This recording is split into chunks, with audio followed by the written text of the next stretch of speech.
Good evening and welcome to the Town of Hamilton Mayoral Candidate Forum hosted live at the Gazette Studio at 309 Bellevue Avenue. Tonight is Tuesday, October 21st, and we thank you for joining us. The forum will run no longer than 1 hour with rules agreed upon by both candidates prior to tonight. This evening's forum is designed to give Hamilton residents an opportunity to hear from both candidates on various topics.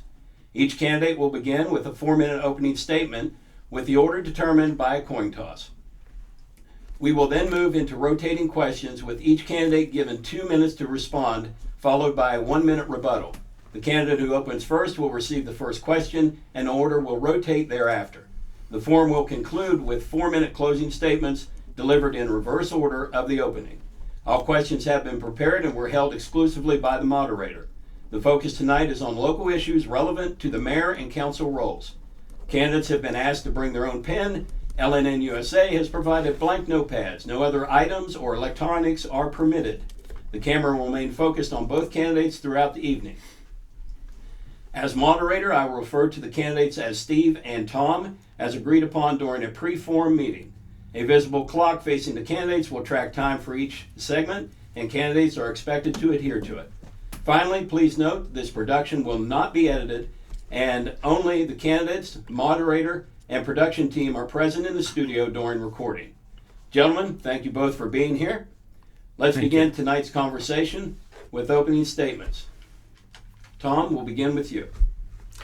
Thank you, Craig, and thank you to the Gazette for hosting tonight's forum. Greetings, Hamilton. I'm Tom Gribben, the Hamilton First candidate for mayor. For those of you who may not know me, I'm a proud Hamiltonian. My wife Sarah and I have 3 daughters, Grace, Bryn, and Paige, who all attend Hamilton Public Schools. I'm a proud and active father, having coached their Little League and HYSA teams. I also serve as a timer and place judge for their swim teams. I will always be my daughter's #1 fan. For my part, I'm a proud graduate of Villanova University and Duquesne School of Law. In my professional life, I'm an attorney that represents working men and women, most notably police officers, firefighters, and correctional officers.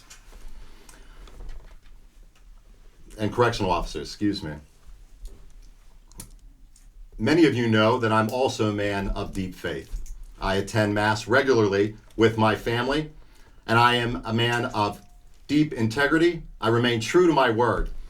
My values and my convictions have allowed me to serve effectively as your councilman for 14 years, serving as the chairman of the town's administration committee, serving on the law and order committee, and for the past 12 years serving alongside with the mayor as deputy mayor. I am the longest serving deputy mayor in the town's history. I am the only candidate for mayor who has actually served in the capacity of mayor, having led multiple town council meetings and speaking on behalf of the town at multiple and numerous town events.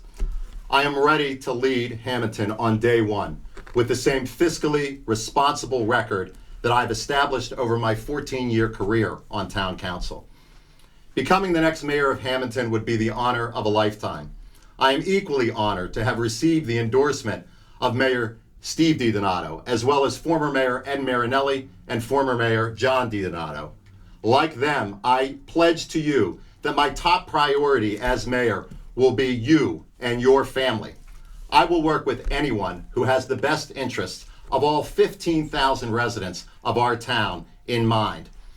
I am for the people, not the politics. And Hamilton First believes that in order to build the best Hamilton possible, we must do so together as neighbors. I will maintain a stable tax base. I will continue to keep Hamilton safe, maintain our services, improve recreation, and I will protect our town's values and traditions. I am unquestionably committed to Hamilton. I love this town, and I am proud to call Hamilton home. I will do everything that I can to continue the progress that we have seen.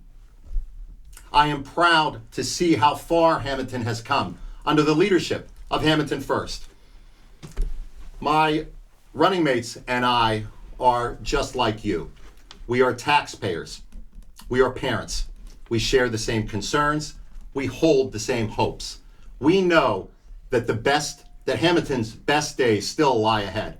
And that is why I ask for your vote for the Hamilton First team of Gribben, Oliva, Donio, and Caruso.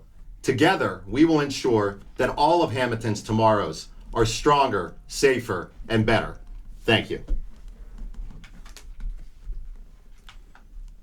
Steve? Thank you. First, I'd like to thank Craig and the Gazette for hosting.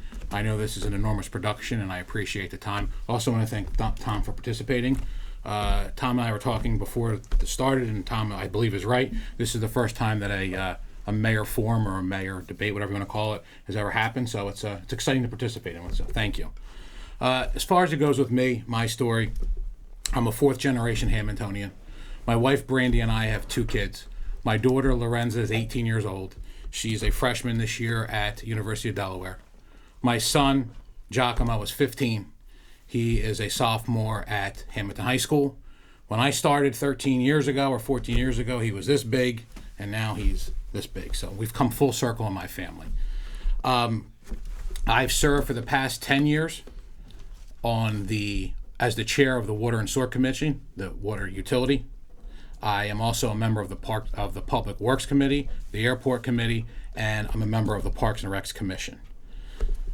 For me, it's always been about family, always will be about family.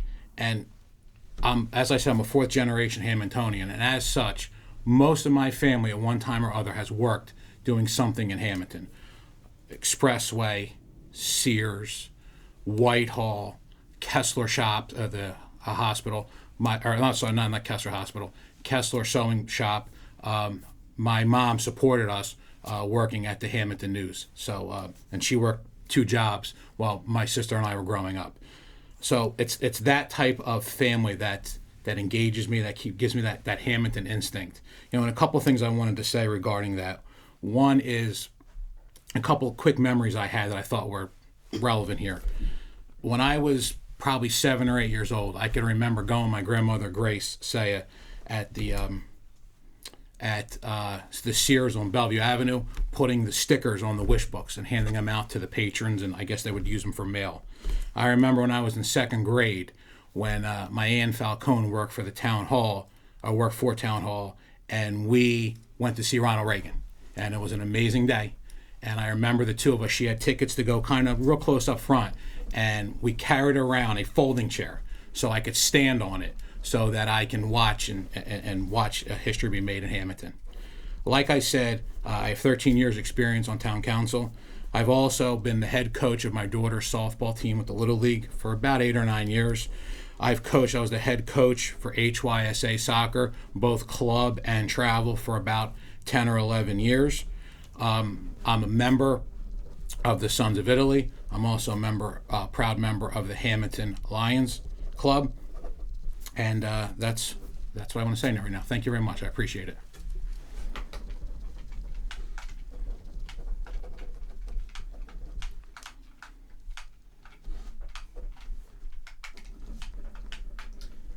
All right, gentlemen, let's begin with the heart of the matter. Tom, in your view, what is the role of the mayor of Hamilton, and what key responsibilities come with that position?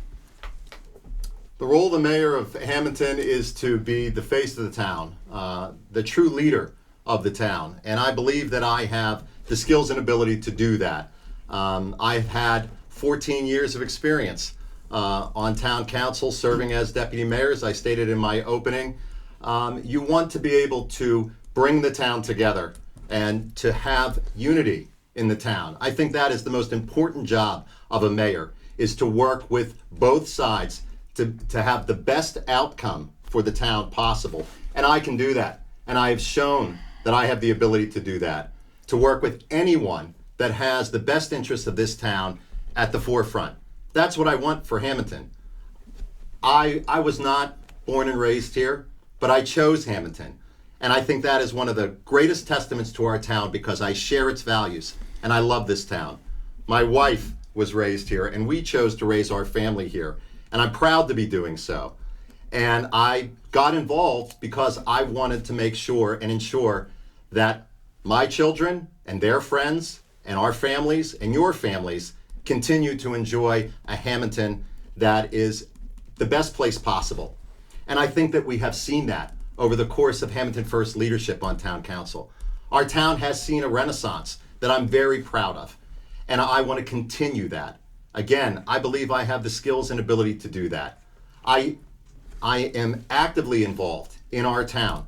I go to as many town events as possible because I think that in order to be mayor, you must be responsible to everyone. And that's answering the phone when people call, or that's being out in the public and making sure that you are seen so that people can come up to you and ask you any question that they may have. I will be responsible to you, the public. I will listen to you. And that is the most important job of a mayor.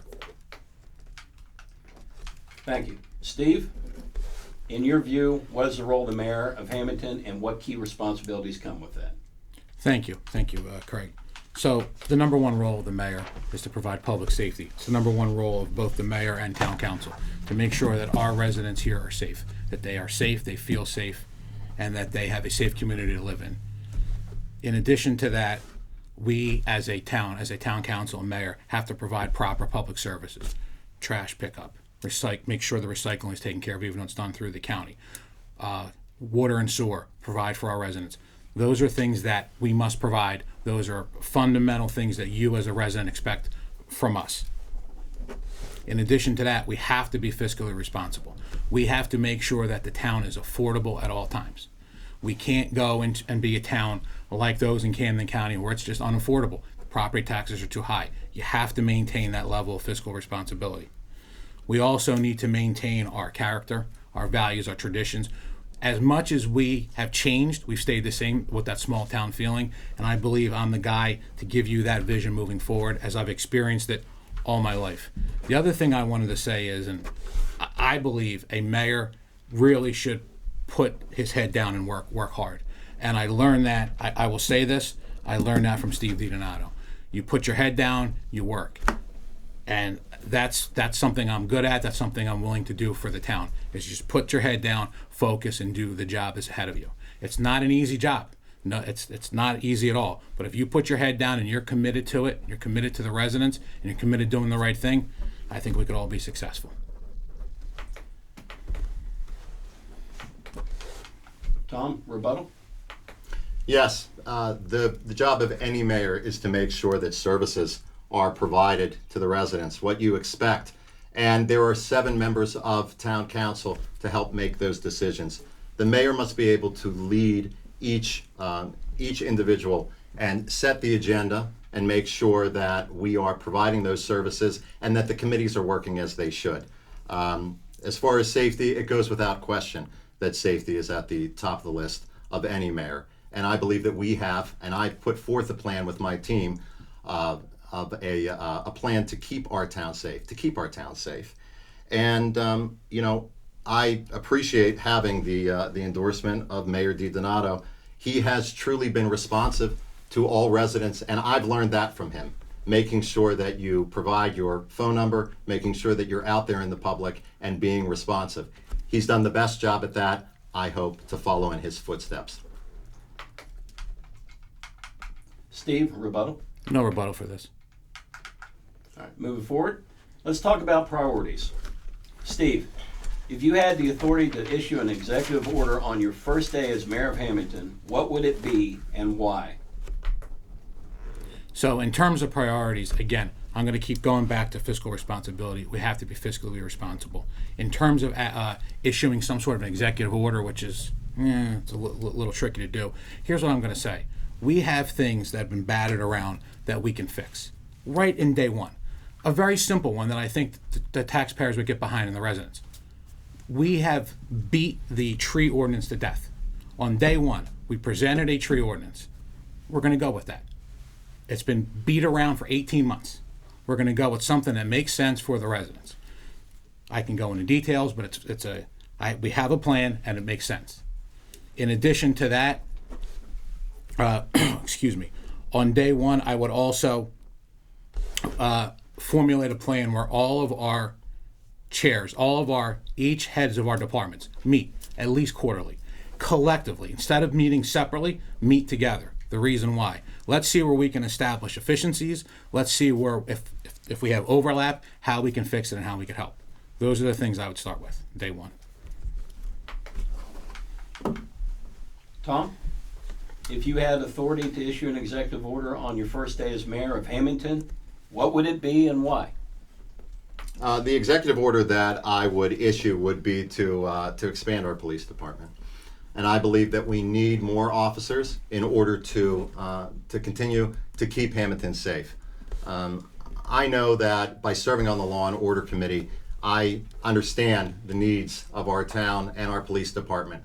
I know that from speaking to the chief and the deputy chief and those in police leadership, that we need more police officers to ensure that we are able to have a traffic unit, and in order to have more officers, in order to have patrols, create more targeted patrols in areas of town that are most in need of it. So my goal is always going to be for public safety. I would issue any executive order that brings safety to our town or continues to bring safety to our town.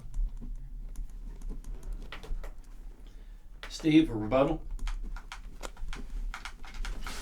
Yeah, I mean, listen, there's no mayor who doesn't want public safety.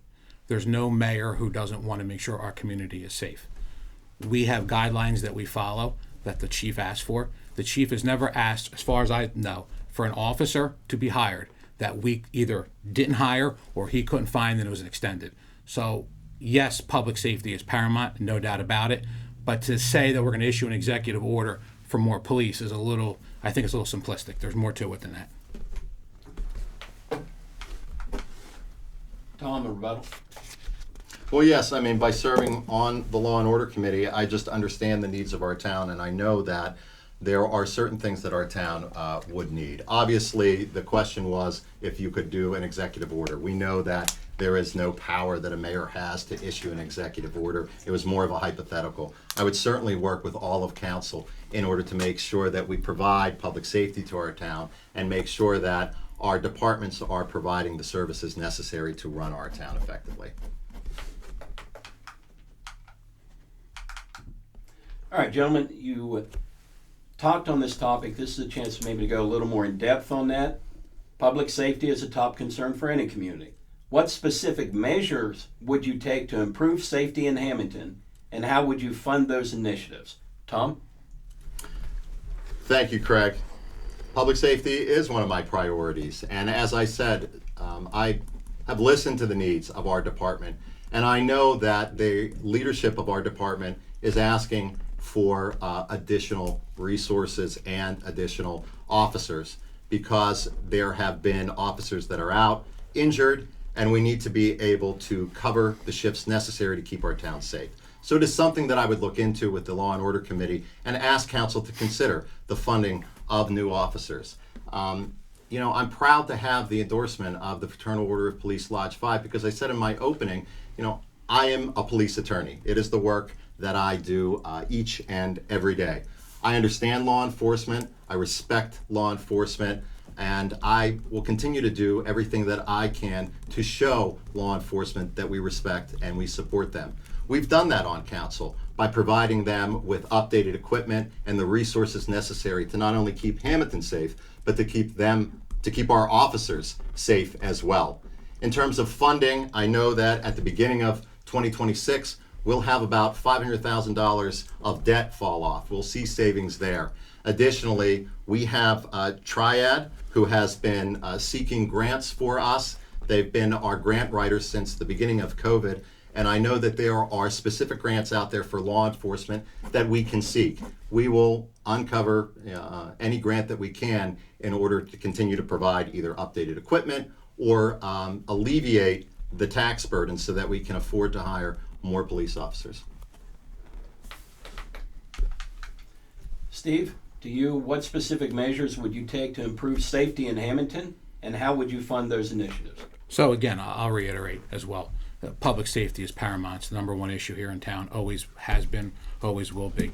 So look, here's my idea or my vision for this. Obviously, yes, we would, if we could hire more officers, I would like to. If we can obtain a grant to help fund those officers, I would like to. In the meantime, here's what I would like to do. One, I'd like to have more community input. How do we do this? I'd like to have a community board set up, people from different areas of the town, get together monthly, meet with the chief, express their needs, be the chief's voice. If the chief has an idea, those should be the ones that kind of express it out to their neighbors. Two, as you know, we are very blessed in this town. Our crime rate is very low. We don't have issues that other cities have, thank God.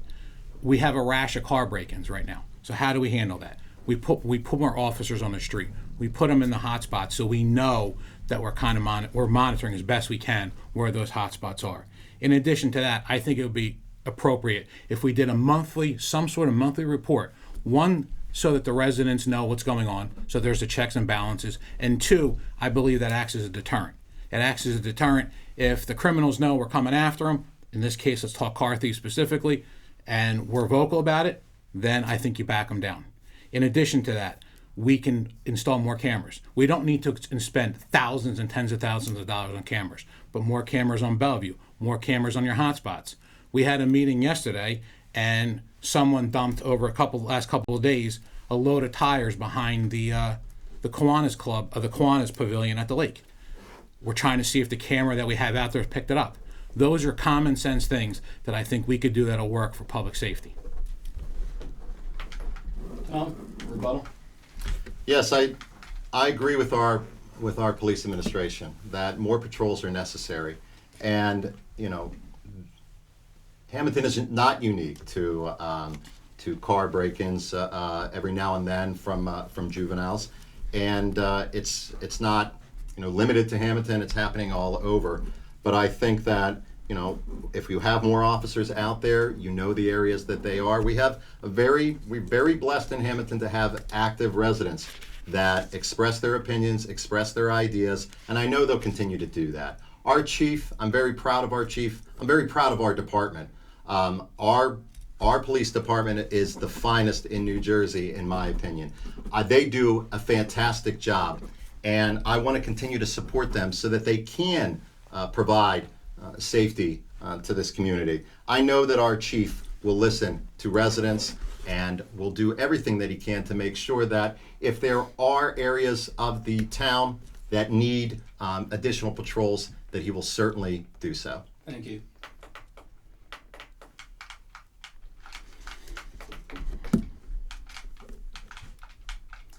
All right. Infrastructure is the Wait, I back. have a rebuttal on that, don't I? Oh, my apologies, Steve. Yes, sir. You have a rebuttal? Yeah, a couple things. One is, a couple of years ago, we had a recreations officer, for lack of a better term, go around to all of our different parks, down at 11th Street, down at Boyer. I think that's paramount to have someone back in that role again. Two, we talk about public safety. Public safety just isn't about the police. Public safety is also about fire and ambulance, right? So the fire department is an outstanding fire department who is made up 100% of volunteers. We need to engage with the fire department to see if there's anything else they need volunteer-wise. How could we help them boost their role as volunteers? Lastly, I've heard complaints multiple times about our EMS service, and it's something we need to investigate. We need to look at the last 6 months or a year's worth of calls and see, are they timely? Are they not timely? And lastly, I will say, as much as I say that there's little crime, there has been a rash of break-ins in these cars. We're out there more, I think the break-ins go away. Thank you. Infrastructure is the backbone of any thriving community. In Hamilton, certain streets, like Bellevue, have long struggled with flooding after heavy or prolonged rainfall. While some improvements have been made, drainage issues persist in several areas. What specific steps would you take to address flooding, and what other infrastructure priorities do you believe are critical in Hamilton's future? Steve? All right, so let's talk about Bellevue. Bellevue is a state road. Bellevue is being redone right now as part of a state DOT project. Yes, there is flooding issues there. We're hoping that gets solved. But let's talk something that we can actually handle here in-house. Not a state road, not a county road, but town roads, right? So you got to have a couple approaches to this. Number one, we did it for a couple of years. We have a running list of roads that need to be taken care of. and you have to segment the way that we do this. If you have roads that are 8, 10, 12 years old, there all you need is a new wear course to buy ourselves another 8 years or 10 years. We did that on the west end of town, and it worked well. Number one. Number two, you have to have an amount. In an ideal world, I would say I spend $1 million a year and write a check for it. That's not reality. But you got to have enough down payment money in the budget every year to cover some sort of a road program. Whether it's mill and overlay roads that are getting bad, whether it's just putting a new wear course in. In addition to that, you can't just pave the roads or put a wear course on them. You have to deal with what's going on underground. Is it stormwater? Yes. More importantly, water and sewer projects. We have multiple water and sewer projects that need to be taken care of. You can't just go put lipstick on a pig and pave a road because the road's bad without taking care of what's going on underneath the road. I'm a firm believer in that you have to handle the infrastructure underneath the road. In terms of specifically with stormwater management, we have a situation where the water goes. It goes out to 206, out Columbia Road, and goes out toward Nesco. We have asked the state repeatedly, we have asked the county repeatedly to help us to either open up those streams to allow the water to get out of town. If we can't move the water out of town, you can have the best drainage in the world. It doesn't matter. The key to this is to get the water to get moved out of town. Tom, infrastructure is a backbone of a thriving community. Just to repeat the question, in Hamilton, certain streets like Bellevue have long struggled with flooding after heavy and prolonged rainfall. While some improvements have been made, drainage issues persist in several areas. What specific steps would you take to address flooding, and what other infrastructure priorities do you believe are critical in Hamilton's future? I think some flooding issues in town have been prevalent, continue to be, because when you have large amounts of rain falling, it's very difficult to get that through a main and get that to our town's creeks to disperse that water. We have issues with creeks in our town. Cedar Branch Creek is one of them. I've talked to numerous residents on Fairview Avenue, on Virginia Avenue, and we need to be able to find out the responsible party that can come in and clear what has been blockages. It causes flooding. It has for years. The state, the county, the town, we are willing to work and do what we can. Obviously, there are pineland regulations that prevent us from going in there with a backhoe and dredging and doing what we want to do. We need to be able to have our state and our county help us to clear some of these creeks and watersheds in order to prevent the backup. In terms of repaving roads, we will continue to do that on an as-needed basis every year to have a comprehensive road program. We obviously have to look to make sure that we have a town's budget in order to assess which roads and how many roads and we can do from year to year. Mayor DiDonato and Town Council have been successful in doing that. And under the leadership of Hamilton First, more miles of road have been paved in Hamilton than at any other point in our town's history. Part of repaving and having those projects is also looking at replacement of utilities, your water and sewer lines. And I think we will continue to do that. I think we need to continue to have the programs in place. We are looking in sewer lines for repair and replace. We need to continue to do that in order to prevent issues such as the flooding that we've seen. Rebuttal, Steve? Yes, thank you. So, one point I'll make, because you did reference stormwater here. I wasn't the one who voted to investigate creating a stormwater utility, which would have led to the most progressive tax this town has ever had. If we're going to solve our drainage problem, we solve our drainage problem by getting those from the state and county level to help us alleviate those streams, not by taxing our residents. Tom, rebuttal? I will just say that I also have not been the chair of the Water and Sewer Department that overran its budget last year, which could lead to potential higher taxes for our residents.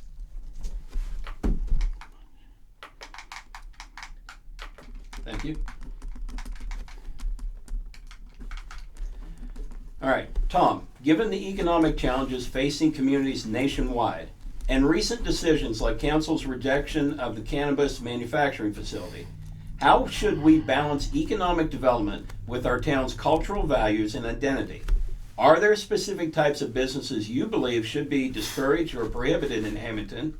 And which industries or sectors should we actively pursue to create jobs, expand opportunities, and grow our tax base?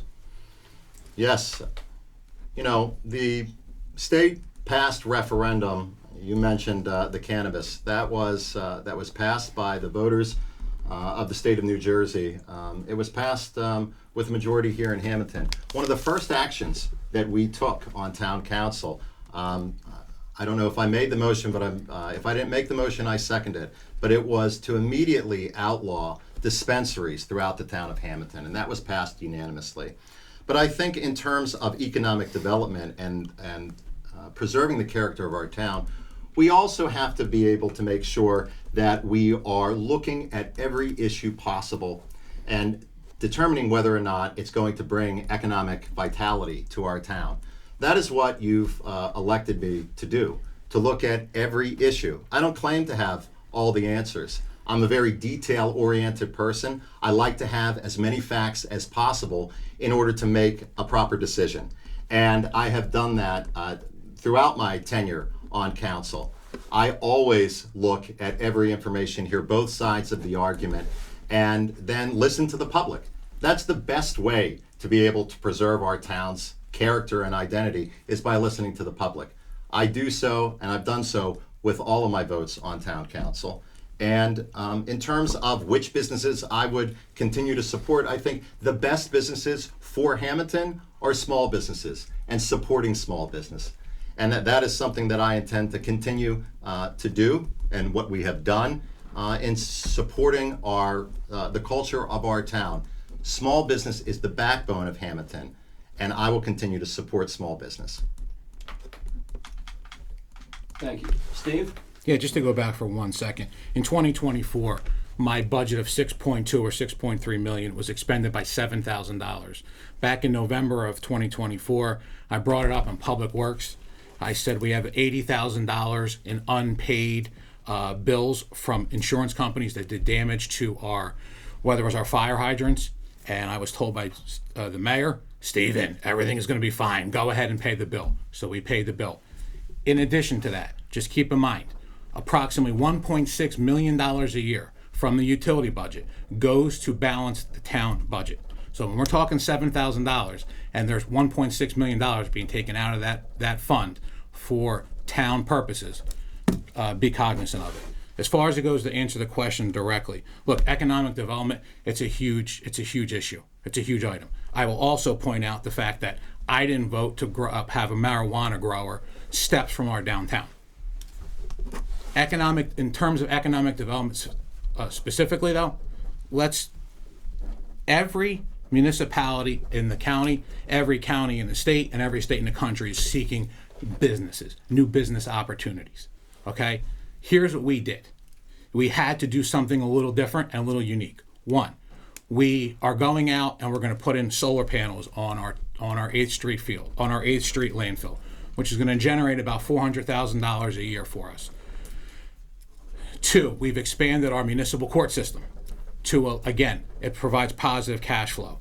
Three, I was screaming from the rooftops about this one. So was Councilman Rodeo on Public Works and on the airport.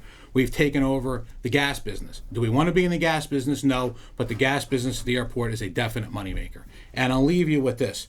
Small and medium businesses are the cornerstone of the town. However, we cannot have happen to Infrared happen to any of our other businesses moving forward. Thank you. Tom, rebuttal? Yeah. I won't claim to know the details of what happened in Ferreras. I share in everyone's disappointment in the closure of any business in our town, especially one that has been in business that long. I know that small businesses are no different than the rest of us. They are sharing in higher costs, higher wages, higher utilities, and it's difficult to meet those burdens. And so I don't claim to know which businesses are are meeting those needs and those that can't. But in terms of the marijuana grower, I voted against that, plain and simple. Ultimately voted against that. We owe a duty to our taxpayers to investigate any type of economic development in our town that will keep our tax base stable. And I pledge that to you because I think it's my duty to look at every issue from every angle. Thank you. Steve, rebuttal? Yeah, so circle back to the marijuana issue. The first time the vote came up, Tom did vote for it. I do my investigation prior to the first vote. I knew it was a bad idea. If you couldn't see that was a bad idea coming up Bellevue Avenue from a mile away, then you have no business being mayor. It was just a bad idea in a bad spot, number one. Number two, sometimes, like I said at the beginning, you have to have that Hamilton instinct. Yes, did the residents overwhelmingly vote for legalizing marijuana in the state? Yes, they did. Did they overwhelmingly vote for it here in Hamilton? Yes, they did. But if you read that bill was such a convoluted mess of a bill that I don't think the average person even understood what they were talking about. I'm proud to have said no the first time on that. I'm proud to have done my homework and not to allow that the marijuana grower, like I said, steps from our downtown. Thank you, gentlemen. As a reminder, we want to try to make sure we focus most of our answers towards our objectives and goals moving forward and what we plan on doing about each topic we come up with. All right, Steve, to you next. Let's talk about growth. There's been a significant discussion around the housing development on West End and the project targeted on Whitehorse Pike. As Hamilton considers these and future projects, how should we balance the need for growth with the impact on current residents, our town's identity, infrastructure, and the school system? So let's talk specifically about that project for a minute. That project came to council. It wasn't advertised. It wasn't on the agenda. The developer came there and talked. The Mayor DiDonato, formed the committee. We entered into a memorandum of understanding. There's significant issues with that project. We entered into a committee, myself, Tom, Jonathan, Oliva were the three members of the committee. To quote the great Dean Warmer, we've met 0.0 times for that committee so far. So to say that that is a project that is realistic, it's not. Until we get proper input from our planner, until we get proper input from the school board, and quite frankly, until we get proper input from you, the resident, I can't say whether that project is a good project or bad project. In terms of infrastructure there, I said it last year and I said it this year, our numbers for our water usage are increasing. We have a hard cap on our water usage. If we don't get our water usage by our residents under control, it's going to be hard to grow and expand fully. That's the reality of it. I believe the sewer plant can handle it. The water plant, we can handle it water-wise, but we have to get all of our numbers back in line. In terms of the project as a whole, you're looking at a mixed development use project. You have commercial in the front.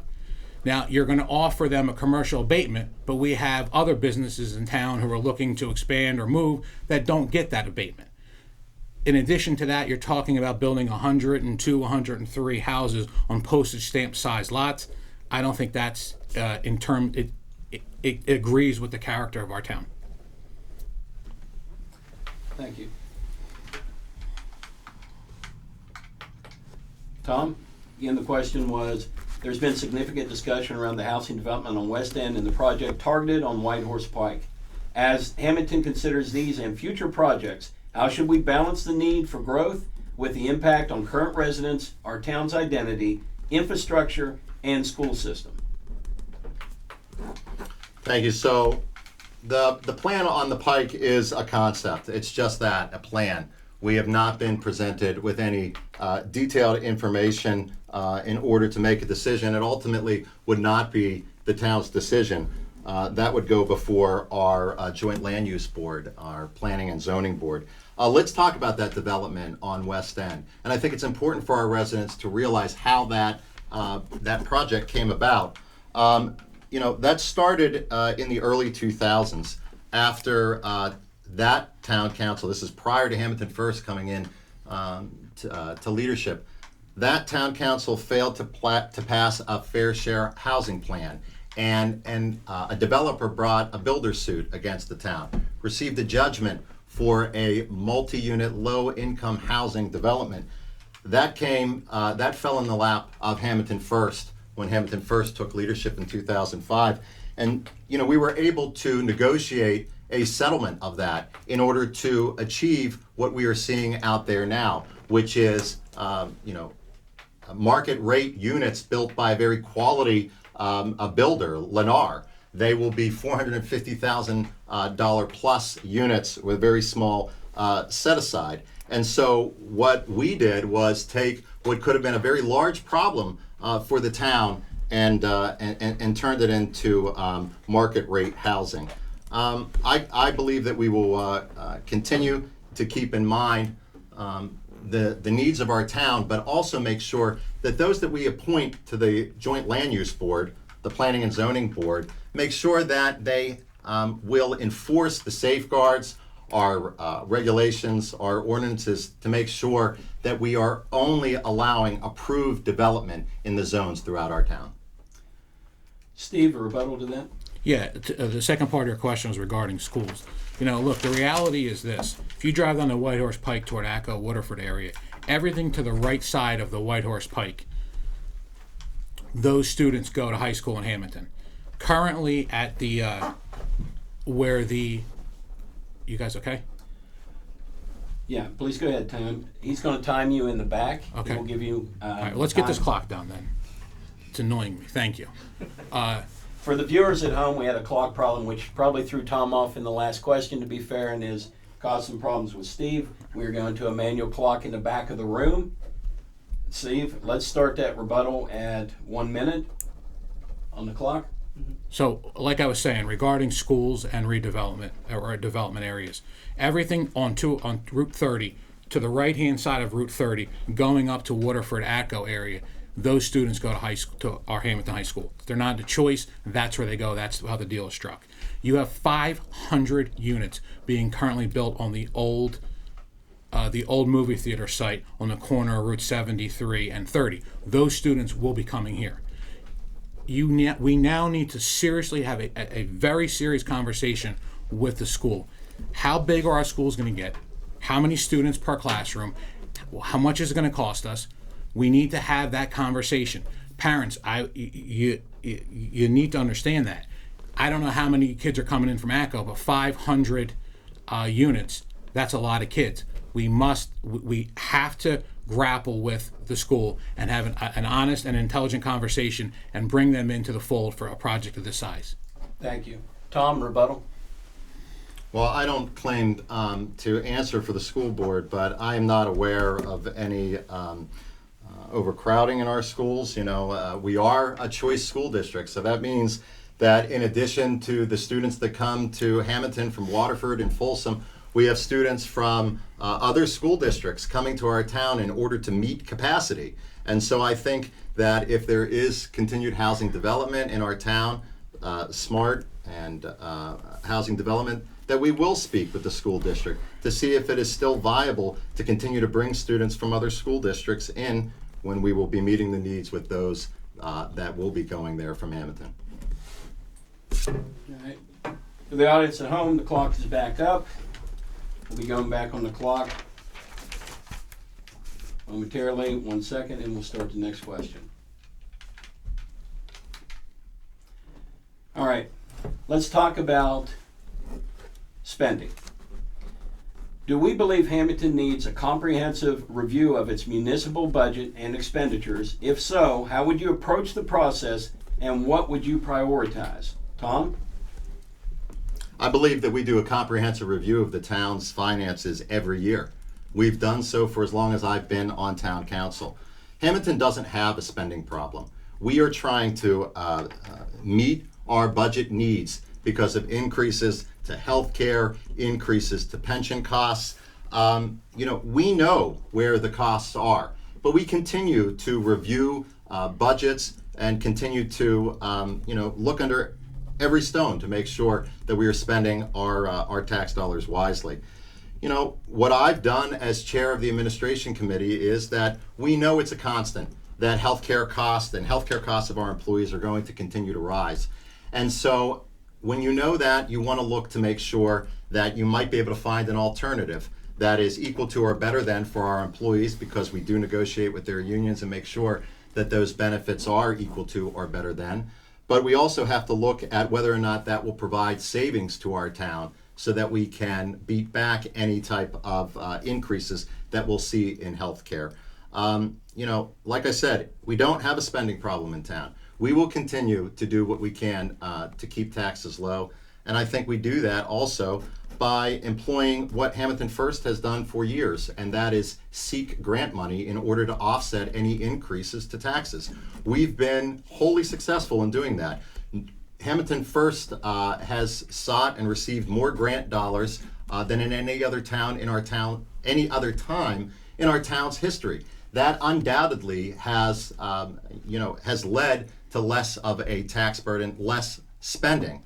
That's why we hired a triad to do our grants, to do our research, to make sure that we continue to receive those. Some of the examples would be the NPP grants that we receive each year. $125,000 we've received over the last 5 years. I'll continue to make sure that we overturn, that we look under every stone. Thank you. Steve, same question to you. Do you believe Hamilton needs a comprehensive review of its municipal budget and expenditures? If so, how would you approach the process and what would you prioritize? Yeah. So every year we have a budget that's presented. The mayor presents the budget. Council goes through it through all their departments and approves or denies the budget. In terms of an audit, we do have an auditor in place. We also have a CFO in place. Is it good policy every few years to change our auditor?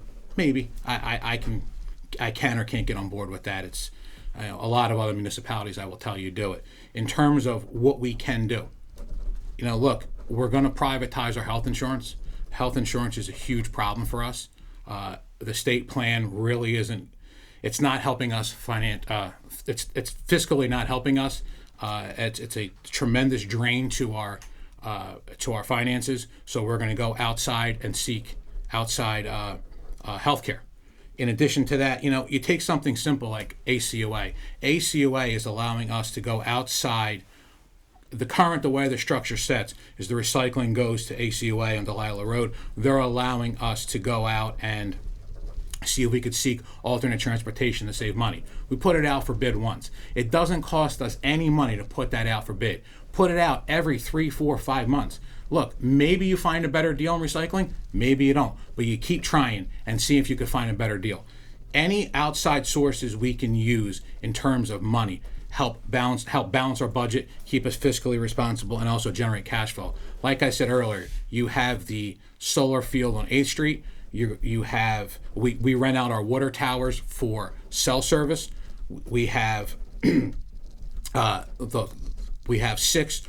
seven municipalities counting us for our courts. Those are all things that generate cash flow. That's what I got right now. Tom, rebuttal to that?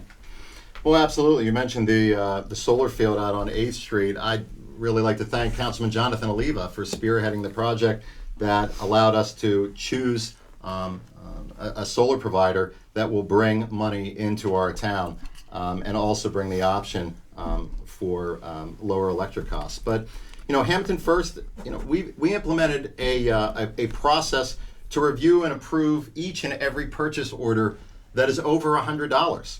Each committee chair does that anytime a department under their purview, under their committee, submits a purchase order under $100. I think that's a smart practice to do, and I'll continue to do that and continue to require all of our departments to seek that approval as your mayor. Steve, rebuttal? Yeah, I have it on record going back probably 8 or 10 years ago when the state allowed the capping of Brownsfields to put up solar. It was something I mentioned then. It's taken this long to get us to that point.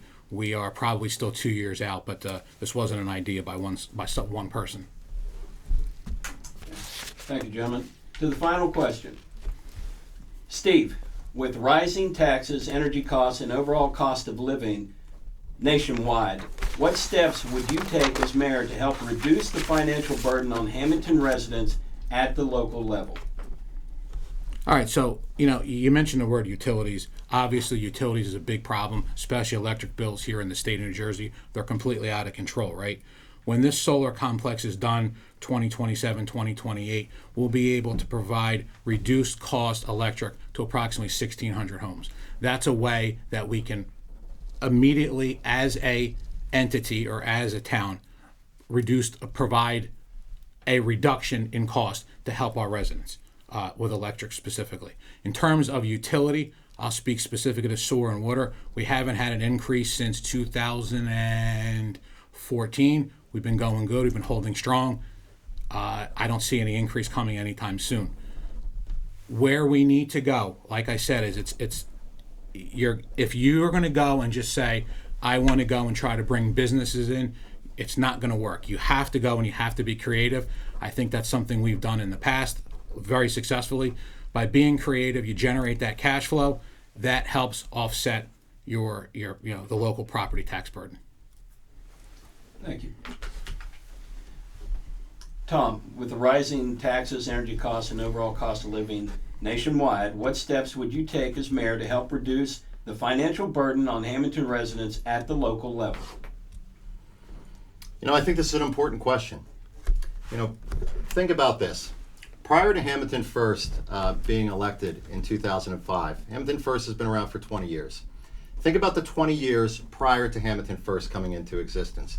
In those 20 years, Hamilton's taxes were increased 80% more than in the past 20 years. That's a substantial amount of money that was raised under Republican-led and Democratic-led town councils. Hamilton First is the only group in town that has a track record of low taxes, and I'm proud of my record in that regard. Yes, there is a need to reduce financial burden on our residents in our town, and I believe that we have met those needs by making sure that we spend your tax dollars wisely in every project that we do, that we seek grant dollars to offset those costs. Yes, we have been very successful in business development too, and adaptive reuse of properties that are vacant and abandoned. That is something that I will continue to do. Just take a look at what we did with Stockton University's Kramer Hall, or the old Sears building that is now Cape Regional Urgent Care. The old Wendy's is now going to be Chipotle. There's numerous examples, among others, where we've been able to attract those businesses to our town. Yes, we all want business development, but the way to do that is to do what Hamilton First has led the charge of, and that is supporting our town's businesses by making our town attractive, improving infrastructure. That's improving sidewalks and lighting, streetscape, signage. Those are little things that we can do to market our town in order for businesses to come in. And when you have businesses come in and your ratables go up, you can reduce the tax burden on your residents. Thank you. Steve, rebuttal? Yeah, we have been very successful with grants. There's no doubt about it. The key to the grants, though, is the grant implementation. I had asked for several months in Public Works that we meet with Triad to go over in detail those grants. We did that late in the spring. I was not in favor of bringing someone in from out of town, or someone in to be a grant implementer. It was something that was not necessary. It's something that we've been handling well at Public Works. We did the bleacher project. We're well underway now with the sidewalk project. These are under very significant time deadlines and constraints over at the lake, and we're gonna bring the sidewalk project in. We already did the bleacher project. That's $1 million worth of grants that we were able to turn around like that by simply putting our head down and working hard at the Public Works Department to get all that coordinated and get it built. Thank you. Tom? Yeah. Grants do take coordination for them to be implemented, and that includes the engineers, the departments, the builders, and to have someone that can coordinate that is a benefit to the town. And that's what we are doing so that we can meet the stringent timelines. You had, with regard to the ADA compliant bleachers over at Lake Park, you had until the end of July in order to make sure that that was implemented. So working diligently to making sure that was done. But if all sides are not working together or not talking together, you may miss deadlines, and we can't afford to do that. We can't afford to waste the tax dollars, the grant dollars that are tax dollars, but the grant dollars that are coming to our town. And so to have that safeguard, to have someone that can organize that, to make sure that we're utilizing those grants and meeting those deadlines will help us to ensure that we can have more grants, because when you are able to show that you spend those grants wisely and you do what they require you to do, you'll be the recipient of more grants. Thank you. Gentlemen, as per our agreement prior to this event, we are now moved on to the close. I'd like to open the floor now. Steve, 4 minutes. Thank you. I would like to thank Craig and the Gazette again, as well as the staff for participating. Thank Tom for participating as well. You know, I think that these endeavors are one of the things that make us unique in town. I don't know how many other small towns are having this style or this, kind of event. So I appreciate it. And I hope our residents do as well. A couple of things I just wanted to mention in closing. Number one, I believe this is about hard work. I believe it's about putting your head down and doing the job, doing what's required of you. The bleacher project, our grant person did not help us with that. That was done by me and Sam Rodeo. I was out there several times getting those bleachers done. We had no other outside help other than our engineer. So I want to put that out there. Secondly, I want to mention the fact that it's not about the political party. It's about the person. I've got that Hamilton instinct. I know what I'm doing. I'm a hell of a good councilman. I understand the material, and I know I'll make a great mayor. Lastly, I just wanted to reference our candidates for a minute, if I could. We have the team we put together here. We have 3 outstanding candidates. One, J.D. Calderon. I'm so proud of J.D. J.D. is young. He adds a youthful energy, a passion that council hasn't had in forever. He's a young guy, but he's wise beyond his years, and I appreciate him stepping up to the plate and actually participating in this. Anthony Marito is our eldest member. We like to kid with him, but he's served 2 terms on council. He's a very passionate guy. He's very passionate about our residents, and he's an outstanding councilman. Lastly, Ray Scipione. Ray has served 3 terms on the school board and has also served multiple terms on our planning and zoning committee. I think myself, with those 3, will make an outstanding team for you. Like I said, we're about just doing the work. I am very good at doing the research. I'm very good at setting things up. That's where I strive. That's where I could strive for you. Thank you.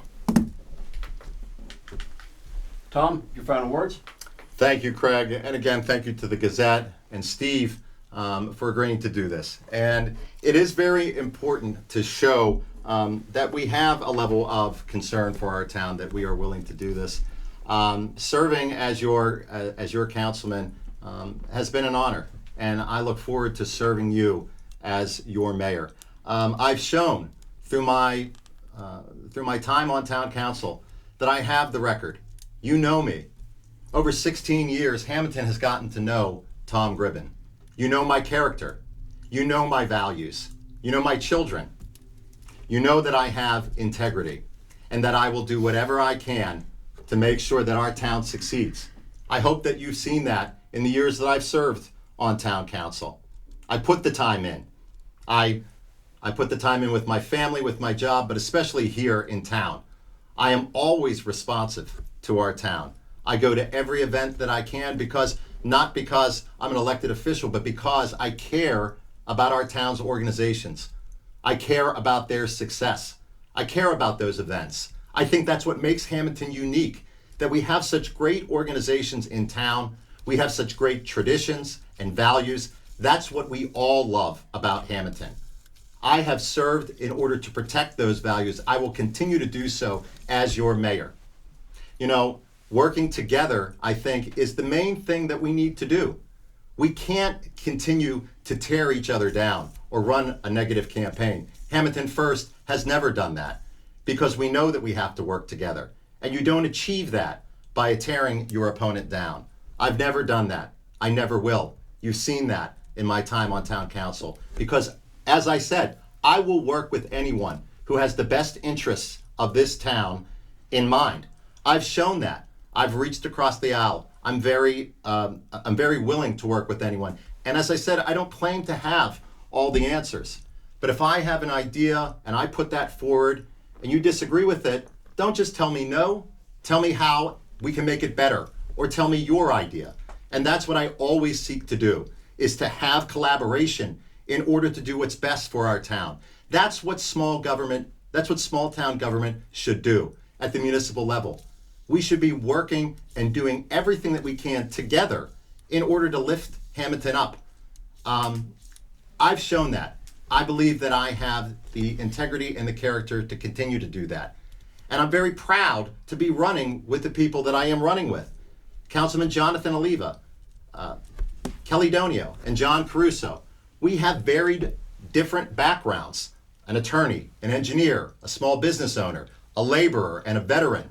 We share a lot in common too as parents. And I think those different backgrounds will serve our town well on town council, to bring unique and different perspectives to each issue, to look at them from every different angle. That's how you serve the needs of the residents of this town. I commit to you that I will continue to do the work that I have done over these past few years, and I hope that you will give the Hamilton First team your vote to continue to make Hamilton and make all of the tomorrows in Hamilton stronger, safer, and better. Thank you, and God bless. Gentlemen, thank you both for attending this evening and being so open and straightforward. Thank you both for your willingness to run for this office and serve the community. Best of luck, gentlemen, and thank you. Thank you. Thank you.